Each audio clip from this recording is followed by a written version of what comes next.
안녕하십니까. 이 저녁에도 천국을 향해서 힘차게 달려가시길 바랍니다. 오늘은 우리가 열왕기하 47번째 시간으로 말씀과 같이 되었더라 라는 제목으로 같이 말씀을 나누도록 하겠습니다. 말씀과 같이 되었더라. 오늘 여호야긴에 대한 내용입니다. 지난주에 우리가 살펴봤던 여호야김의 아들이죠. 자신의 아버지가 왕입니다. 자신의 할아버지가 왕입니다. 자신의 삼촌들도 왕입니다. 이 여호야긴을 둘러싸고 있는 주변의 모든 사람들은 다 왕. 전부 다 왕이에요. 그렇게 왕의 집안에서 태어났으니 얼마나 복을 받았습니까? 오늘날로 말하면 금수저 위에 아마 다이아몬드 수저 될 것 같아요. 왕, 아버지 밑에 태어난 왕이니까. 그런데 문제는 이런 집안에서 태어나는 것이 무조건 좋은 일인가? 그건 아닐 수 있다는 거예요. 영적으로 복이 아닐 수도 있다 하는 거예요. 세상적으로 볼 때는 너무나도 좋은 것이고 너무나도 복받은 것이고 온실 속의 하초처럼 아무런 문제 없이 아무런 괴로움 없이 그리고 자신을 괴롭게 하는 사람도 없이. 왜요? 왕이니까. 누가 왕을 괴롭게 합니까? 왕이 누구를 괴롭게 하면 괴롭게 하지 누구도 왕을 괴롭게 할 수 없어요. 괴롭게 하면 그냥 다 처벌해버리면 되니까요. 그러니까 그렇게 살면 얼마나 편해요. 속 썩을 일도 없고 힘든 일도 없고 내 말 한마디면 다 되어지니 얼마나 기분이 좋겠어요. 그런데 세상이 그렇지만은 않다는 걸 아는 게 복이에요. 그렇지만은 않다는 게 아는 게 복이에요. 우리 차 타고 오면서도 우리 김사라 집사님 동생분 때문에 속이 아프고 너무 속이 쓰리고 화가 나고 그러신다고. 그냥 우리 집사님이 권면 한마디 딱 했는데 그냥 알아서 그냥 말을 잘 듣고 동생들도 그렇고 예수를 잘 믿고 그러면 정말로 기쁘고 좋겠는데 그렇지 않더라는 거예요. 이렇게 아무리 이야기를 해도 아무리 좋은 말로 하려고 해도 그냥 말을 안 듣고 막 자꾸 긁어놓으면 나도 모르게 옛사람의 모습들이 그냥 확확 튀어 올라오고. 하나님이 우리들에게 그런 것들을 자꾸 보게 하시는 거예요. 보게 하시면서 뭐 하시는가 하면 여전히 나는 이 옛사람이 나에게서 사라진 게 아니구나 하는 걸 알게 돼요. 우리가 은혜 생활을 하고 하나님의 말씀의 은혜를 풍성히 받다 보면 나도 모르게 우리 옛사람을 잃어버리고 살 때가 있거든요. 그런데 어떤 문제가 한번 딱 찾아오고 어떤 사람이 우리들을 이렇게 휘휘 저어오면 마치 이 진흙탕물이 가만히 놔두면 밑에 진흙이 다 가라앉고 위에는 아주 맑은 물이 돼요. 근데 그걸 한번 이게 확 휘저어 놓으면 갑자기 또 진흙탕물이 돼버립니다. 우리가 약간 그런 습성이 있어요. 그래서 하나님의 은혜가 충만하여서 은혜 생활을 하고 있을 때는 이 진흙이 다 가라앉아요. 그리고 나면 정말 일급수처럼 맑습니다. 그리고 나면 세상이 정말 너무 신앙이 좋은 것 같고 너무 그런데 그러다가도 한 번씩 이렇게 휘휘 저을 때가 있어요. 간혹 사람들이. 하나님이 그런 걸 통해서 우리에게 뭐 하게 하시는가 하면 너무 교만하지 않게 하시고 우리가 어떤 존재인지를 알게 하시고 그리고 이런 나를 사랑하시고 인내하시며 나를 늘 항상 그 자리에서 기다려주시는 그 하나님의 사랑이 얼마나 큰 것인지를 깨닫게 하세요. 그래서 문제 없는 집에서 태어나는 것보다 문제 있는 집에서 태어나는 게 오히려 복일 수가 있어요. 왜냐하면 문제 없는 집에서 태어나면 세상 고생을 몰라요. 온실 쪽에 하초처럼 자랍니다. 근데 문제 있는 집안에서 태어나면 세상 모든 게 힘겹고 그렇게 내 마음 같지 않고 모든 게 괴롭다라는 걸 알아요. 세상을 알고 나를 알아요. 그러게 되면 아이들이 어려서부터 애 어른처럼 자란다 그러잖아요. 아이는 아이 나와야 하는데 애 어른처럼 자란다 그렇게 이야기를 하는데 그게 꼭 나쁜 것만은 아니에요. 철이 일찍 든다 나쁜 것 아닙니다. 좋은 거예요. 철 늦게 들어서 40살 됐는데 철 안 들어보세요. 골치 아픕니다. 그렇기 때문에 우리가 하나님의 말씀을 가지고 그 말씀을 따라서 살아가는 인생이 되느냐 되지 않느냐가 중요한 것이지 근데 이 세상에서의 외적 배경이 어떠냐는 중요하지 않아요. 오늘 본문 9절 보세요. 9절 같이 한번 읽습니다. 시작.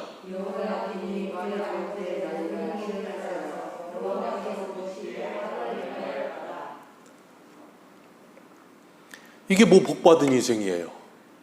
왕의 아들입니다. 왕이 됐습니다. 그런데 뭐 했다고요? 여호와 보시기에 악을 행하였더라. 성경은 이 남유다의 그리고 북이스라엘의 왕들을 그 39명의 모든 왕들을 평가할 때 평가 기준이 딱 하나예요. 여호와 보시기에요. 다른 건 뭐 하잖아요. 그 사람이 무슨 재주가 많았다더라, 그 사람이 일을 많이 했다더라, 그 사람이 공적이 많았다더라. 성경은 그런 거 하나도 말하지 않아요. 그냥 여호와 보시기에 좋았더라, 아니면 여호와 보시기에 악을 행하였더라, 그 둘밖에 없어요. 그렇기 때문에 우리가 이 땅을 살아가면서 자녀들에게 무엇을 물려줄 것인가, 그것도 참 생각을 해야 돼요. 왕자리를 물려주면 뭘 합니까? 아무리 많은 부귀영화를 물려주면 뭐 합니까? 그 자녀가 부귀영화를 가지고 스스로 자멸하는 길로 걸어가면 그건 복이 아니고 저주예요. 안 그렇습니까? 솔로몬에게는 명석한 지혜가 있었어요. 하나님이 그런 명석한 지혜를 주셨는데 그 지혜를, 하나님이 주신 복을 저주로 사용해 버렸잖아요. 결국엔 어떡합니까? 우상 숭배까지 하잖아요. 그 좋은 머리 가지고 온갖 하지 말라는, 이스라엘의 왕 하지 말라는 신명기 17장의 세 가지는 다 합니다. 그냥 돈이 지나도록 썩어 나가고 있고, 말이 넘치도록 애굽에서 가지고 와서 무역까지 하고 있고, 아내는 1000명이나 만들어 놓고 있고, 이 똑똑한 머리 가지고 하는 일이 그거예요. 왜? 1000명의 아내를 솔로몬이 무슨 호색한이라서 그렇겠습니까? 아니에요. 주변의 모든 나라하고 정략적으로 결혼하는 거예요. 결혼을 해서 그 땅에 딸을 데리고 오면 그 땅하고는 뭐 하잖아요? 싸움이 일어나지 않잖아요. 그러니까 주변 모든 나라하고 싸우고 싶지 않은 거예요. 그러니까 무조건 이방 여인하고 결혼하는 거예요. 그 여인들이 무슨 우상을 가져오냐, 그 중요하지 않은 거예요. 그렇기 때문에 머리 쓰다가 망하는 경우가 많아요. 머리 쓰다가, 신앙생활도 머리 쓰다가 망하는 겁니다. 신앙생활은 때로는 좀 무식하게 하나님의 말씀대로 순종하는 길이 필요해요. 너무 머리로 계산적으로 신앙생활 하려고 하면 하나님도 우리의 계산과 머릿속에 있는 줄 알아. 그렇지 않은데, 우리가 자녀들에게 무엇을 물려줄 것인가, 왕의 자리인가, 재산인가, 아니면 수많은 무엇들인가가 아니라 정말로 신앙과 진리를 물려줄 수 있어야 되는 거예요. 그러지 않으면 그 자녀는 망한다니까요. 그러니까 오늘날에 그 큰 기업들의 2세들이나 그런 사람들 보세요. 안 그런 사람도 간혹 있지만 거의 대부분이 좀 상태가 안 좋잖아요. 왜요? 수많은 돈 있으면 뭐합니까? 애 상태가 완전히 몇 년 갔는데. 우리가 하나님께서 우리를 하나님의 사람 만들어내시기 위해서 이런 상황에서도, 아니면 좋은 상황에서도 그 상황이 중요하지 않아요? 세상 사람들은 그 상황이 중요하다고 말하지만, 우리가 다윗 왕 할 때 다윗왕이 다윗왕 될 수 있었던 건 사울이라고 하는 사람이 있었기 때문에 다윗왕이 다윗 될 수 있었다는 걸 기억하셔야 돼요. 사울이 없었다면 다윗이 다윗 되지 않았을 거예요. 다윗은 수없이 많은 고난을 당했습니다. 사울 때문에. 그리고 수없이 많은 10수년 동안이나 도망자 생활을 하면서 죽을 고비를 수없이 많이 넘기며 살았어요. 그러는 가운데 다윗이 시편을 쓴 거예요. 그러는 가운데 다윗이 하나님과 관계가 깊어진 것이고 그 신앙이 깊어졌던 거지, 만약에 사울이 없었다면 다윗은 그렇게 신앙이 깊어지지 않았을 거예요. 다윗도 굉장히 다혈질적이었어요. 그래가지고 아비가일 그 남편 누굽니까? 그 어리석은 자, 그 두 글자 이름 뭐예요? 그 남자 이름, 아비가일 남편 이름 갑자기 생각이 안 나요. 아무튼 그 남편이 무시하니까 어떻게 해요? 들에 있던 자기 수하들 데리고서 칼 차고 죽이려고 달려 들어가잖아요. 아비가일이 중간에 그냥 막으니까 다행히 그러지 않았지, 그냥 무시하니까 칼 차고 죽이고 싶은 마음도 드는 거예요. 그게 다윗이에요. 그런데 그런 다윗을 다윗 되도록 하나님께서 사울이라고 하는 연단의 도구를 통해서 다윗을 연단하신 거예요. 그래서 사울의 질투와 사울의 시기심과 그런 것들을 다 버무려서 다윗이 어려움도 당하고 괴로움도 당하고, 그러면서 하나님을 더 바라보게 하고 하나님을 의지하게 하고, 그렇게 다윗을 다윗 되도록 신앙으로 다듬어 가신 것이 하나님이에요. 그런데 많은 사람들은 나에게는 사울과 같은 사람이 있었으면 좋지 않겠다 생각해요. 그래서 나에게 사울 같은 사람이 있으면 항상 뭐라 그래요? 저 사울 같은 사람만 없어지게 해 주옵소서. 그럼 그 사람이 없어져요. 그러면 사울 할아버지가 와요. 그 사람 때문에 내 마음이 상하고 속상하고 그러니까 너무 싫어요. 그래서 내 주변에는 사울 같은 사람 말고 요나단 같은 사람만 있으면 좋겠어. 나를 위해서 자기 자리도 양보해주고, 나를 위해서 자기 모든 권력도 양보해주고, 그러니까 나를 기쁘게 해주고 나를 즐겁게 해줄 사람만 있었으면 좋겠다는 생각을 해요. 그런 게 뭐예요? 왕이 되려는 습성이 되는 거예요. 그게. 그러니까 그런 환경 속에서 진짜 참된 신앙은 안 나와요. 다윗과 같은 그런 곳에서 참된 신앙이 나오는 거예요. 왜? 철저하게 자기가 부인되어 버려요. 완전히 그냥 밑바닥까지 가니까. 요셉을 보세요. 요셉이 요셉 될 수 있었던 건 그 시작이 뭐예요? 형들의 시기와 질투입니다.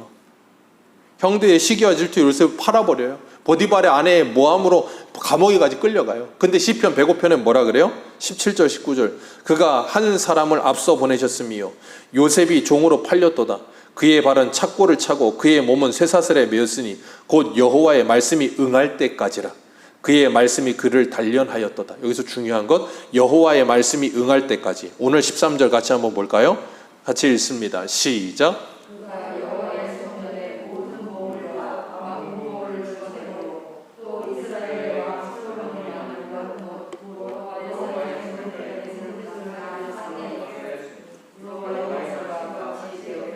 아멘. 여호와의 말씀과 같이 됐는데 여호와의 말씀이 어떻게 됐다고요? 성전의 모든 보물과 왕궁의 모든 보물 다 집어내고 솔로몬이 만든 성전의 금그릇들 다 뭐했다? 다 파괴해버렸다. 그리고 나중에는 어떻게 돼요? 솔로몬이 지었던 솔로몬 성전까지도 다 부셔져 버려요. 근데 그걸 뭐라 그런다고요? 여호와의 말씀과 같이. 어떻게 이럴 수가 있습니까? 아니 어떻게 하나님의 성전을, 어떻게 하나님이 요셉을, 어떻게 하나님이 다윗을, 어떻게 하나님이 바울을, 어떻게 세례 요한을, 어떻게 야고보를 그럴 수 있다니까요. 요셉이 여호와의 말씀이 응할 때까지 그에게 그 말씀으로 그를 단련하셨대요. 그 말씀으로 그를 단련하시는 방법이 뭐라고요? 형들의 시기 질투, 보디발의 아내의 모함, 그리고 사람들의 그냥 눈총, 따가운 눈총. 그러니 그런 것들로 요셉을 훈련하셨대요. 사울을 통해서 다윗을 훈련하셨대요. 그런 훈련 안 받고 싶지 않습니까? 근데 우리는 다 다윗은 되고 싶어요. 우리는 다 요셉은 되고 싶어요. 모세는 되고 싶고요. 우리는 다 그렇게 되고 싶어요. 그래서 자녀들 이름도 그렇게 지을 때가 있잖아요. 그런데 내 자녀가 다윗처럼 사울이 나중엔 장인이 되잖아요. 자기 장인에게 죽을 고비를 넘기는 그런 괴로움은 당하고 싶지 않은 거예요. 내 자녀들 요셉이라고 이름은 짓는데 요셉처럼 형들에게 미움을 받고 살해 위협을 받고 형들에게 팔려나가고 모함을 받아서 감옥까지 가고 그런 요셉의 삶은 경험하고 싶지 않은 거예요. 그러니까 우리는 늘 뭐예요? 우리가 하고 싶은 거, 우리가 보고 싶은 거, 우리가 듣고 싶은 것만 봐요. 듣고 싶은 건 보고 싶은 것만 보고, 안 보고 싶은 건 안 보고 싶은 거예요, 그냥. 근데 그 안 보고 싶은 부분도 여호와의 말씀이 응하기 위해 필요한 부분이라니까요. 그래서 하나님께서 그것을 통해 다윗을 단련하셨어요. 우리 베드로전서 2장 18절 한번 보겠습니다.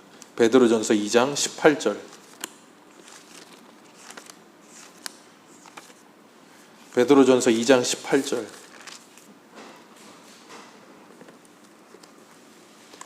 베드로전서 2장 18절과 19절입니다.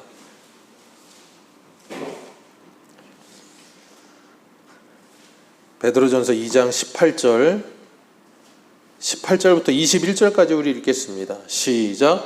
사환들아 범사에 두려워함으로 주인들에게 순종하되 선하고 관용하는 자들에게만 아니라 또한 까다로운 자들에게도 그리하라. 부당하게 고난을 받아도 하나님을 생각함으로 슬픔을 참으면 이는 아름다우나 죄가 있어 매를 맞고 참으면 무슨 칭찬이 있으리요.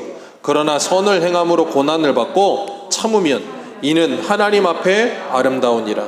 이를 위하여 너희가 부르심을 받았으니 그리스도도 너희를 위하여 고난을 받으사 너희에게 본을 끼쳐 그 자체를 따라오게 하려 하셨느니라. 아멘. 여기 뭐라 그러세요? 관용하는 자들뿐 아니라 까다로운 자들에게도 뭐해라? 순종해라. 부당하게 고난을 받아도 하나님을 생각함으로 참으면 이건 뭐하다? 아름답다. 그러니 뭐해라? 인내해라. 참아라. 그리고 뭐라 그래요? 그것을 위해 그리스도가 부르심을 받았고 너희들에게 본이 되셨고 너희들도 그 예수 그리스도를 따라오게 하려고 그렇게 하셨다. 그러니 우리가 요셉과 같은 상황에 처했을 때, 다윗과 같은 상황에 처했을 때 뭐 하라고요? 참으라는 거예요. 근데 그게 참아집니까? 안 참아지죠. 우리는 조금만 억울해도, 우리는 조금만 나에게 힘든 일이 찾아와도 참지를 못해요. 견디지를 못해요. 왜요? 평생을 왕으로 살아서. 그러다 보니까 견디지를 못해. 내가 왜 이런 취급을 당해야 되고, 내가 왜 이런 상황을 맞닥뜨려야 되고, 왜 내가 이런 취급을 받아야 되느냐? 그러면서 우리는 분노해요. 그런데 우리는 그런 취급을 받아 마땅한 존재라니까요. 우리는 티끌과 같은 존재라니까요. 근데 그게 잘 인정이 잘 안 돼. 그게 잘 수긍이 잘 안 돼. 그러다 보니까 우리의 신앙의 성숙이 잘 안 일어나는 거예요. 거기에서부터 시작돼야 되는데, 하나님이 우리를 티끌로 창조하셨다는 것이 우리들이 인정이 돼야 되는 것이고, 내가 그분의 종으로서 살아도 죽어도 그리스도를 위해 살아야 되는 존재라는 게 수긍이 돼야 되는 게 잘 안 돼. 그래서 하나님이 말씀으로 우리를 단련하시는데, 그 말씀이 누구라고요? 사울. 그 말씀이 요셉을 죽이려고 하던 형제들, 요셉을 모함하던 보디발의 아내, 그들이 뭐라고요?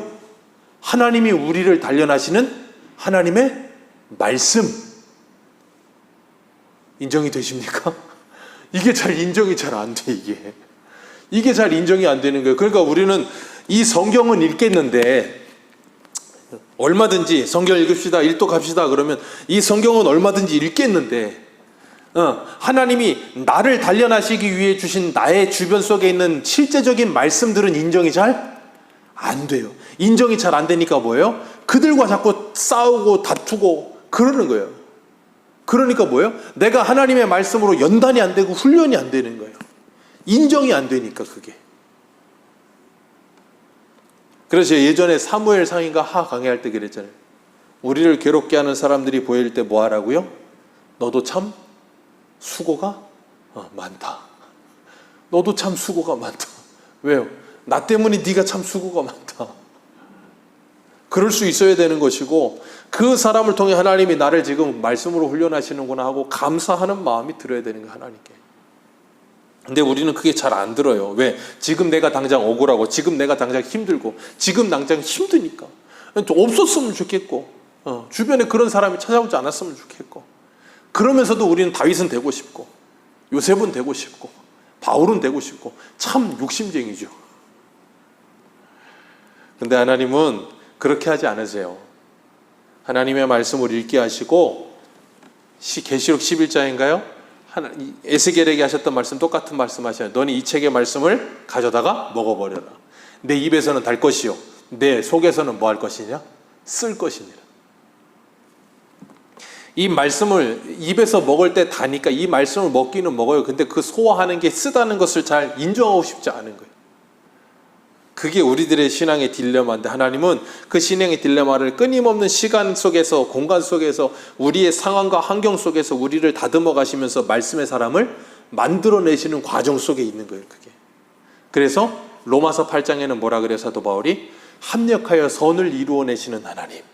하나님을 사랑하는 자, 그 뜻대로 부르심을 입은 자들에게는 하나님이 모든 것을 합력하여 선을 이루시느니라. 반드시 하나님이 선을 이루어내십니다. 그래서 우리들은 우리들에게 찾아오는 사람들, 우리들에게 찾아오는 현실들 너무 힘들어하지 마세요. 예전에 그 자매 이름을 제가 기억이 안 나요. 대학교 때 교통사고가 나가지고 전신에 화상을 입었던 그 여자분, 이 자매기 있잖아요. 그 간증도 많이 하고 그랬었는데, 이지선 자매라고 혹시 아세요? 유튜브에 한번 이지선 자매 한번 쳐보세요. 그러면 아마 얼굴부터 해서 전신이 다 화상을 입어서 그런 자매가 있어요. 대학교 때까지 정말로 이뻤어요. 근데 대학교 때 갑자기 교통사고가 나서 차 타고 있는데 뒤에서 누가 차가 뭐 과속을 했나 음주운전 했나 들이받아가지고 가만히 신호 기다리는데 차가 전소돼가지고 온몸이 탄 거예요. 그것 때문에 너무 괴로워서 막 불평하고 원망하고 막 그랬대요. 얼마나 괴로웠겠어요. 근데 그 자매가 그런 말을 해요. 사람들은 교통사고가 나면 뭐라 그래요? 교통사고 당했다 그러잖아요. 그 자매가 간증하면서 그런 표현을 쓰더라고요. 나는 교통사고를 만났다고. 하나님이 그 사고를 만나게 하셔서 나를 하나님의 사람으로 다듬어 가시는데 정말 오랜 시간이 걸렸다. 그런 간증을 하더라고요. 생각해 보세요. 온몸에 화상을 입고 여잔데 얼굴이 정말 이뻤었는데 지금은 이 성형수술도 많이 했지만 그래도 젊을 때 얼굴이랑 비하면 아니에요. 그런데도 불구하고 그 사람이 예수 그리스도를 진실로 믿고 하나님의 자녀가 되어서 지금 사는 걸 보면 너무나도 멋있어요. 너무나도 아름답고 어렸을 때 20대 때 그렇게 고운 얼굴을 가지고 있을 때보다 지금이 더 아름답고 멋있어요. 그때 그 자매보다 지금도 하나님께서 그 자매에게 더 큰 복을 주신 거예요. 근데 우리는 그걸 복이라고 생각을 안 한다니까요. 그게 문제인 거예요. 그래서 하나님이 우리를 다듬어 가시고 만들어 가시는 거예요. 하나님의 사람이 되어지도록 끊임없이. 그래서 오늘 본문 다시 한번 읽습니다. 오늘 본문을 보세요. 13절 말씀, 13절 같이 읽습니다. 시작.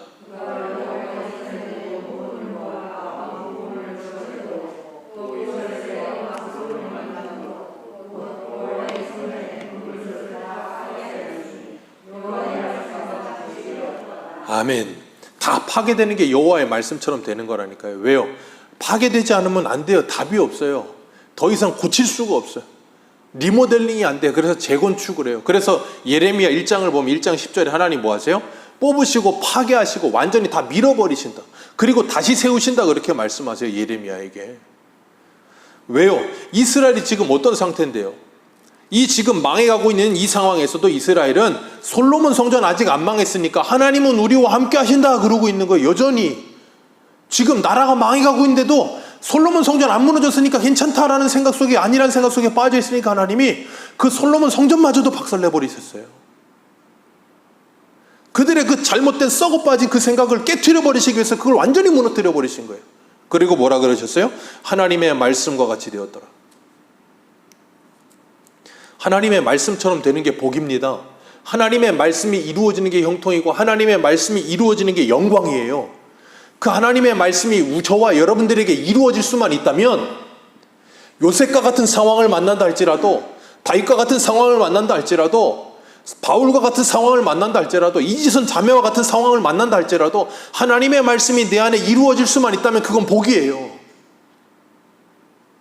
그게 복이라니까요. 그게 복이에요. 다른 게 복이 아니에요. 오늘 이 여호야킨이 왕이 되고 3달 있다가 애굽의 볼모로 잡혀갔어요. 바벨론 볼모로 잡혀갔어요. 3달 만에. 아이 그럴 거면 차라리 왕 안 되네 했지. 3달이 무슨 애들 장난도 아니고. 근데 3달 만에 잡혀가요. 잡혀가는데 혼자 잡혀가는 것도 아니고 자기 어머니랑 여기 보면 자기 신복들이랑 내시들이랑 주변 사람들 다 잡혀갑니다. 얼마나 불쌍합니까? 그죠? 이게 불쌍한 게 아니라니까요. 9절 말씀 다시 읽습니다. 9절입니다. 시작.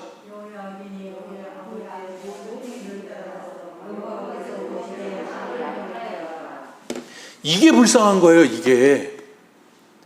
이 사람이 3달 하다가 잡혀갔든 자기 어머니랑 같이 포로로 잡혀갔든 그게 중요하지 않아요. 거기 잡혀갔는데 그 사람이 정말로 여호와 보시기에 선을 행하였다라 그러면 그 사람은 복받은 인생인 거예요. 그 사람은 성공한 인생이라고요. 근데 왕을 했던 자기 아버지가 뭐였든 환경이 어떻든 다 중요하잖아요. 여호와 앞에 악을 행하였더라. 이거보다 불쌍한 게 어디 있습니까?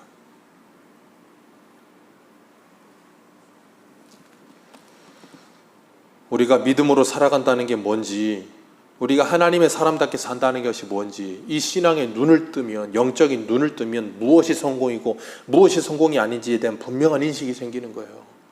그거 생기지 않으면, 그래서 하나님이 우리들에게 간혹 가다 보면 뉴스 매스컴에 유명인들, 부자들, 그 사람들이 한순간에 몰락하거나 그 자녀들이 몰락하는 그런 뉴스들과 매스컴을 왜 보여주시겠어요? 야, 세상에 권력이 저렇게 있어도, 세상에 저렇게 돈이 많아도 행복한 게 아닌 거구나. 하나님이 문득문득 기사들을 통해서 우리들에게 깨닫게 하시는 거예요. 왜 깨닫게 하시겠어요? 우리가 바라봐야 될 건 그게 아니구나 하는 걸 깨닫게 하시는 거예요. 우리가 바라봐야 될 건 하나님의 나라구나 깨닫게 하시는 거예요. 이번에 이나세 사건 그 여자아이 얼마나 안타깝습니까? 그 생태 같은 20살 그 아이 얼마나 안타까워요. 그 부모는요, 그 남자아이 부모는요 어려서부터 죽으라고 애들 공부시켜서, 공부를 인하대 가려면 그래도 공부 꽤 잘해야 돼요. 죽으라고 공부시켜놓고 학원 보내고 전부 해놨더니 가갖고 술 처먹고 하는 짓이, 그게 성공입니까? 대학 들어갈 때만 해도 성공이라고 생각했겠죠. 집 앞에 플랜카드 붙이고 싶었겠죠. 망하는 길이라니까요. 신앙이 없으면 죽는 거예요.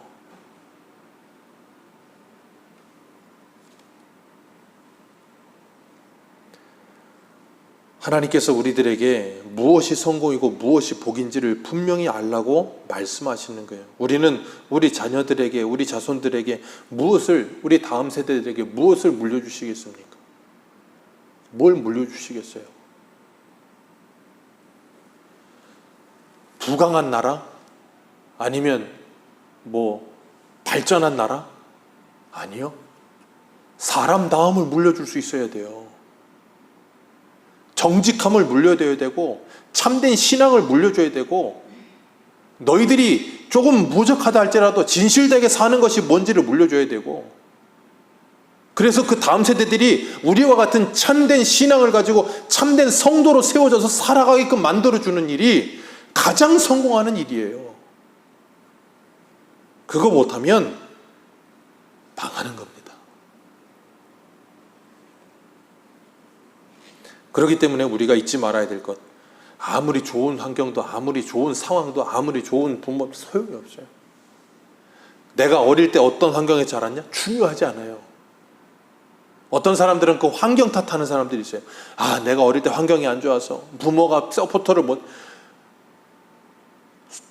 우리나라의 부자 되신 분들 보세요. 경제적으로 따져봤을 때 부자 되신 분들 보면 거의 대부분 대기업 총수들 2세대들 말고 그 1세대들 보면 거의 다 잘 살았던 부모도 별로 없어요.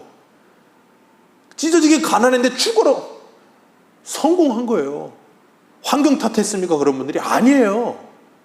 쓰잘데기는 환경 탓, 부모 탓, 조상 탓 그런 거 하지 마세요. 왜 그런 걸 합니까? 그런 거 할 시간에 한 번이라도 더 믿음으로 살기에 애를 쓰셔야 돼요. 왕으로 태어났던 거지로 태어났던 중요하지 않아요. 어떻게 고생을 했던 중요하지 않아요. 그 사람이 예수를 만났느냐 안 만났느냐가 중요한 거예요.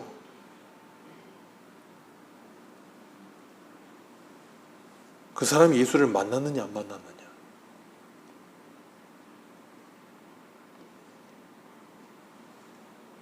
하나님의 말씀과 같이 되었더라. 우리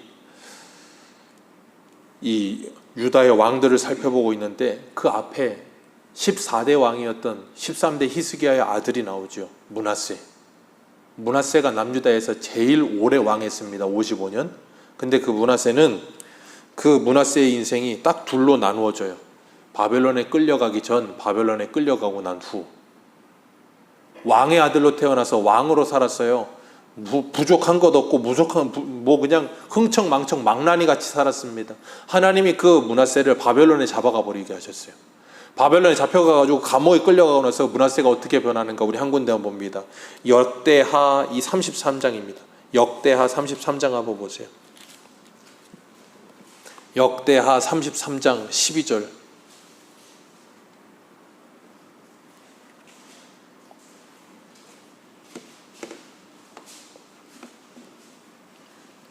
역대하 33장 12절 13절 같이 읽습니다. 두 절입니다. 시작. 그가 환난을 당하여 그의 하나님 여호와께 간구하고 그의 조상들의 하나님 앞에 크게 겸손하여 기도하였으므로 하나님이 그의 기도를 받으시며 그의 간구를 들으시사 그가 예루살렘에 돌아와 다시 왕위에 앉게 하시며 므낫세가 그제서야 여호와께서 하나님이신 줄을 알았더라. 아멘.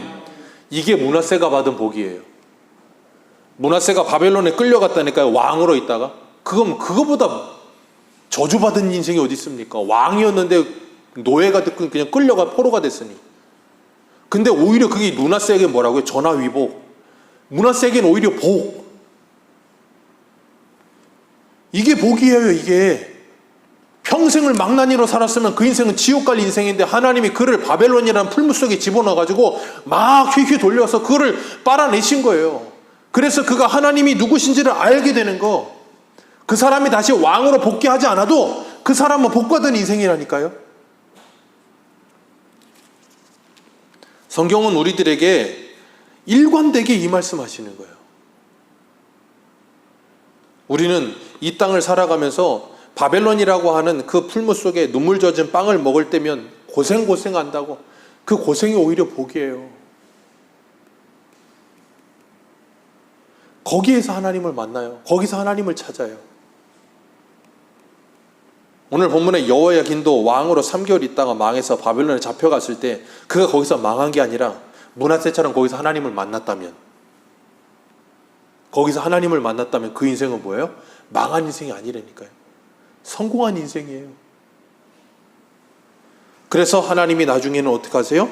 그를 다시 회복시키세요. 우리 역대하 36장 한번 보겠습니다. 역대하 36장 9절. 역대하 39장 36장 9절.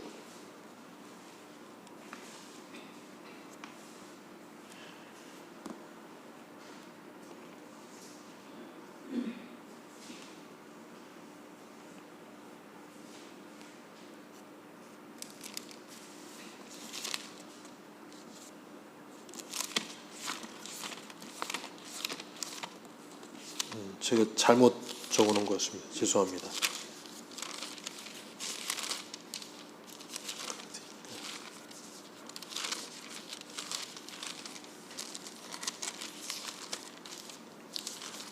예레미야에 있는데 역대하로 제가 잘못 적어놓은 것 같습니다. 예레미야 우리 한 군데만 보도록 하겠습니다. 예레미야 몇 장이냐면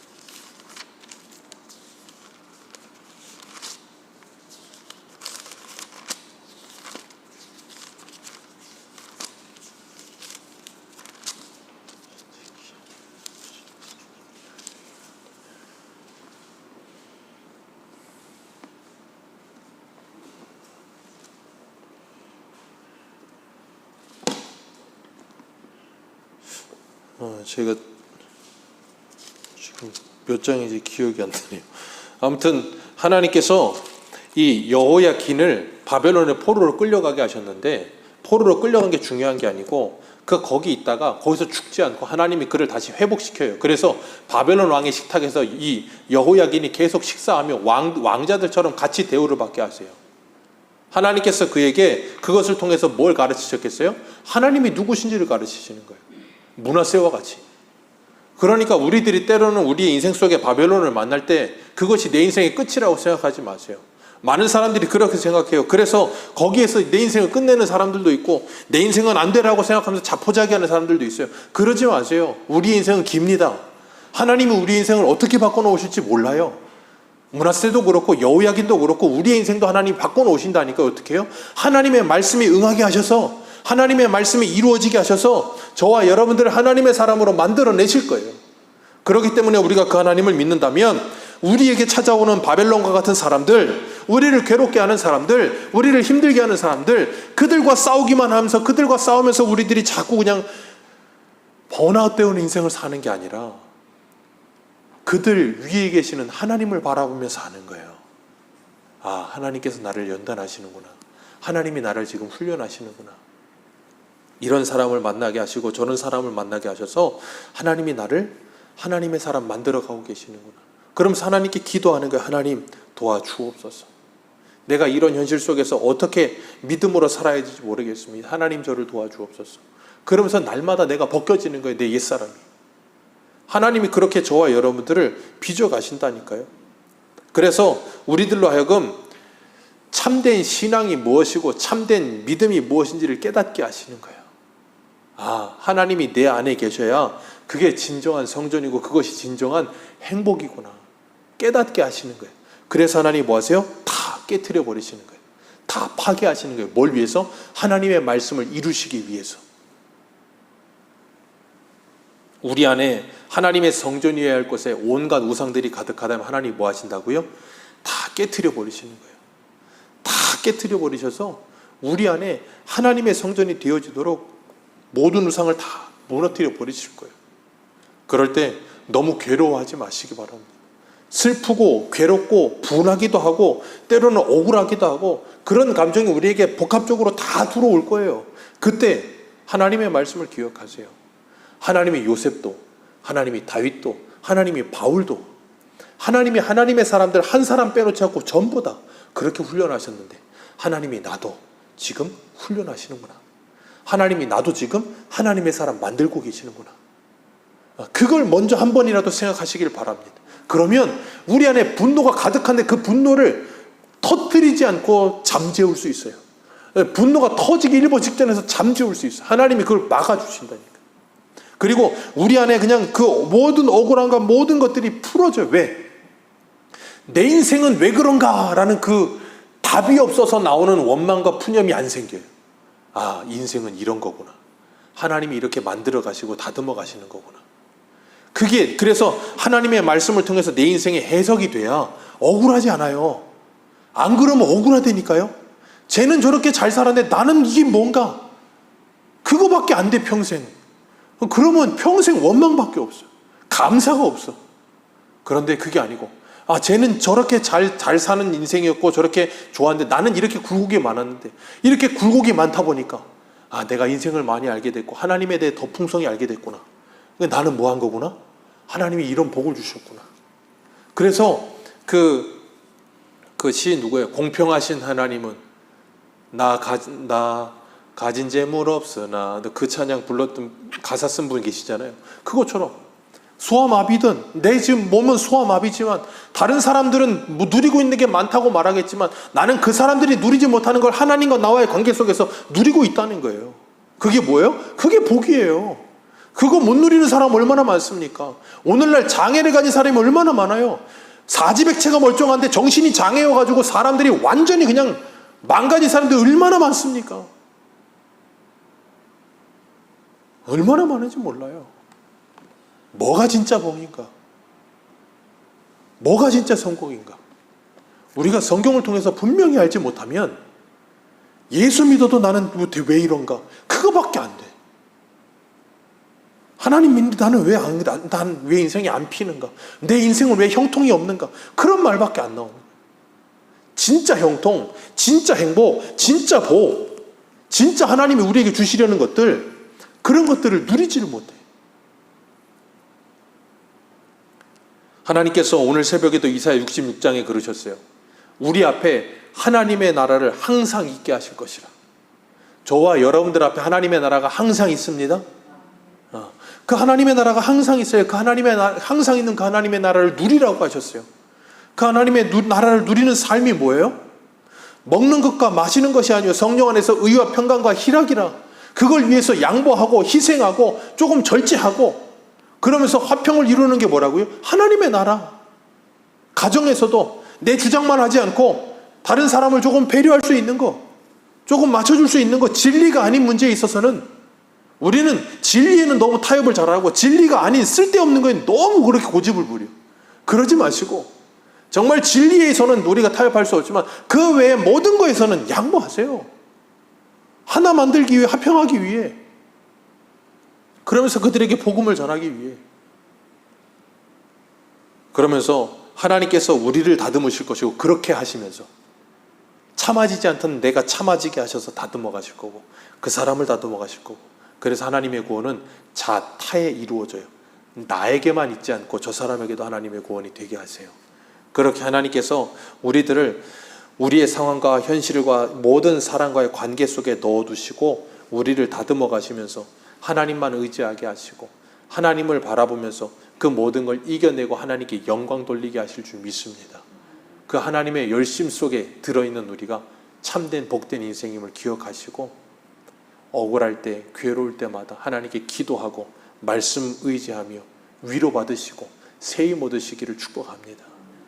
기도하겠습니다.